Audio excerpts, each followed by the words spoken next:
L'homme le plus suivi sur Snapchat en France, Nasdas. Alors, je suis content que tu sois là, Nasdas, vraiment. Je suis content. On vient de donner de l'amour et du respect ce soir pour ton travail.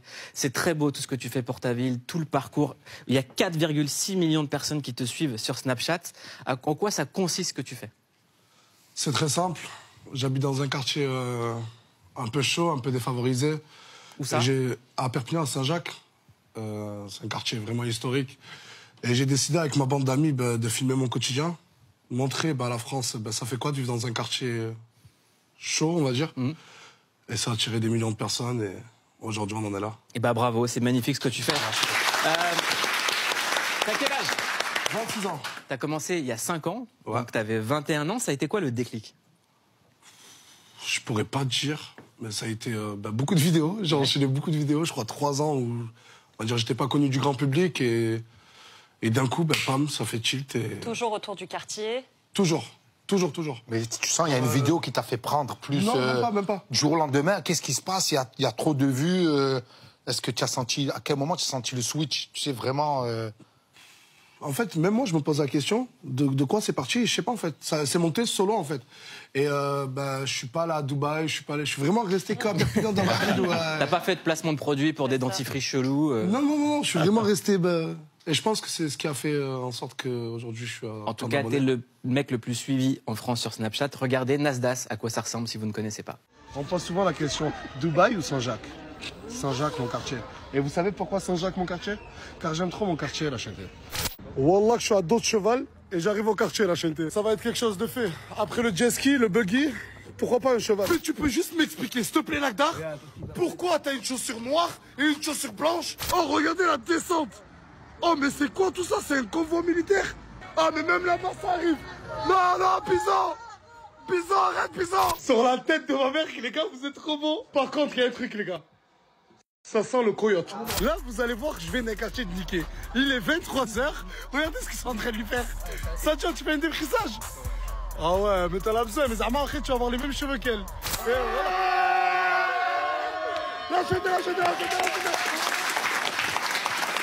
Ce qui est dingue, c'est que ça pourrait être un scénario de film, en fait. T'as transformé un quartier en studio.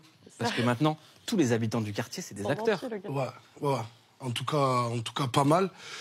Je suis devenu un peu le modèle là-bas. Les petits, maintenant, ils sortent tous à 5-6 ans. À 5-6 ans, ils ont un téléphone, ils ont un iPhone. Et on veut faire comme Nasdas, en fait. Et tu les vois tous en train de filmer, en train de faire des TikTok, des Snapchat. Et ça, c'est ma plus grande fierté. Et comment est-ce qu'on te voit dans le quartier? Est-ce que t'es Nasdas l'influenceur ou Nasdas le mec du quartier? Ni l'un ni l'autre, je suis Nasser. Ouais. Ça m'appelle encore Nasser là-bas. Ça m'appelle pas Nasdas. Et ils sont habitués, en fait, parce qu'on reçoit énormément de monde. Surtout l'été, on a reçu des milliers et des milliers de personnes qui sont venues au quartier tous les jours. C'est devenu une destination. Ouais, c'est vraiment devenu une destination. Ils ont recensé des milliers de personnes qui sont venues cet été. T'es le premier influenceur cité, en fait. Le premier, non. Mais je pense qu'il a atteint ce niveau-là. Qui arrive à faire venir des gens voir un quartier. Et surtout, ce qu'il faut savoir aussi, Mouloud, c'est que c'est un quartier qui, historiquement, il est classé au patrimoine national. C'est un quartier sublime. C'est un très beau quartier, originalement, dans lequel l'État injecte un peu plus d'argent aujourd'hui, mais qui historiquement, qui est important, quoi. Je le rappelle, ce quartier s'appelle Saint-Jacques à Perpignan. Tu t'appelles Nasser, quand tu viens de le dire, Nasser Sari. Tes parents ont émigré d'Algérie. Ta maman t'a élevé seule avec 4 frères et sœurs après la mort de ton papa, paix à son âme, quand tu avais 10 ans. À tes 16 ans, certains de tes potes gagnaient 300 € par jour. Toi, tu l'as dit, à cause de trafic ou de trucs illégaux. Mais toi, ta mère, elle s'est battue pour te tenir à l'écart de ce milieu-là. Comment est-ce qu'elle a fait? En fait, dans mon quartier, il y a un bâtiment qui s'appelait le B-Trio, on l'appelait le 4B. Il y avait un trafic de drogue, franchement.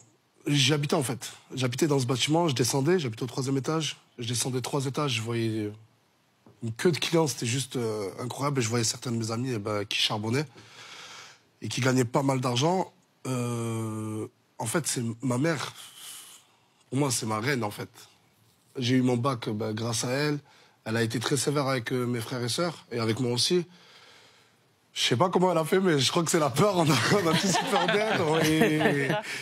Et aujourd'hui, elle est encore plus fière de moi. Et... Là, si elle nous regarde, qu'est-ce que tu as à lui dire à ta maman? Maman, Merci pour tout et je t'aime. Et ben voilà, on applaudit sa maman. Alors, tu as commencé à gagner de l'argent sur Snapchat et un jour, tu es arrivé avec 13 000 euros chez toi. Comment tu l'as annoncé à ta mère en disant ça vient des réseaux et pas Du dans le réseau. truc- et-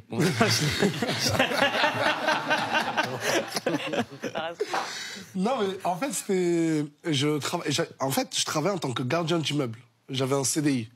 Genre, j'avais, je crois, 20 ans ou 21 ans. Ah ouais, c'est ouf. Ouais, j'étais gardien d'immeuble. C'est grave jeune. Ouais.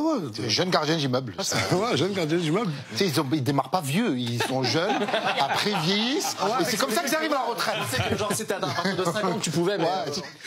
Et du coup, je l'ai pas annoncé à ma maman, Ouais. mais j'en avais marre, en fait. Je voulais pas de cette vie-là. Et j'ai décidé d'arrêter, mais sans le dire à ma maman. Alors qu'avec mon salaire de 1 200 euros, ça tenait un peu la baraque. J'ai arrêté, et toi, on va faire comprendre à ma mère que je vais faire des vidéos. Ma mère, elle a même pas de téléphone, elle a même pas de bigot. On va lui faire comprendre qu'avec un téléphone, je vais faire des vidéos drôles et je vais gagner de l'argent. Elle n'y a pas cru. Du coup, le seul moyen pour lui faire croire, c'est j'ai patienté. J'ai patienté. Je l'ai esquivé pendant 6 mois, je l'ai pas vu. J'avais peur. Je te jure que j'avais peur. J'avais déjà mon appart solo et tout. Et au bout de 6 mois, je suis allé chez elle. J'ai dit, maman, regarde. Je te jure qu'elle allait faire un malaise. 13 000 euros. Ah ouais. Putain, moi, ma mère, je ramène 13 000 euros, elle me dit, elle est où la caméra, moi aussi? Elle va se chauffer. Elle me dit, moi, je veux faire des Elle vidéos. m'a dit quoi? Elle m'a dit, je te jure, pendant 2... Elle a appelé mes grands frères et tout, tu connais. Elle pensait que tu... Elle a appelé mes Sombrero. grands frères, ça, c'était... Waouh. Et Ils ensuite, m'ont tu lui as questionné. montré ce que tu faisais sur le quartier. Tu Ouais, as un peu voilà. expliqué. Et de là, elle m'a dit, je commence quand? Je te jure, je commence quand? Moi aussi, je vais le faire maintenant. En tout cas, elle est bienvenue ici. Hein. Si tu veux la ramener ici, Y a pas de on lui souci. fait un très gros kiff. Dans tes vidéos, il n'y a pas que des blagues. Tu montres aussi les mauvais quartiers du quartier. Mais pas pour faire comme les documentaires qui stigmatisent, pour utiliser le contre-exemple, en fait. Et je trouve que c'est une façon aussi de dénoncer ce qui se passe, en montrant ce qui s'y passe. Mais tout est dans le regard. Et c'est ça la différence. Prenez une leçon, les médias. Regardez ça. Quartier que tu vois des petits comme ça, c'est la chienté, voilà, des petits torse nu à 23h. Dites-vous que ces petits-là, ils vont rentrer vers 2-3h du matin facile. Tu veux pas arrêter? Regardez la chienté, ce que j'ai encore trouvé dans la sacoche à Maïva. Wallah, el c'était dans sa sacoche. Maïva, t'as quel âge? 10 ans. Il pleure parce que sa mère veut pas le laisser dormir chez moi. Armani, je te parle. Demain, il y a école. Je m'en fous de l'école. Tu t'en fous de l'école, mais non, c'est très important l'école. Donne ça, jette. Elle est où? Jette-la, je rigole pas avec toi, jette. Prends-lui, je donne 10 euros. Vas-y, enlève-lui. Quand on voit le rôle que tu as avec ces petits du quartier, c'est mieux que ce que peut faire Pascal le grand frère. Comment tu la vois, toi, cette génération, quand on voit un petit de 10 ans qui veut pas rentrer chez lui, qui fume des clopes? Qu'est-ce que tu arrives à dire et comment est-ce que toi, tu arrives à te faire comprendre? Mais déjà, moi, ce que je dis, c'est que j'aurais pu ne pas le filmer. J'aurais pu faire croire que dans mon quartier, ça n'existe pas, ça. Mais j'ai décidé de le faire, en fait. Pour montrer... C'était trop facile de montrer que le bon côté des quartiers, etc. C'est pas vrai. Et grâce à ces vidéos-là, je peux te dire qu'il y a facile 70% des enfants qui fumaient. C'était pas des masses non plus, tu vois.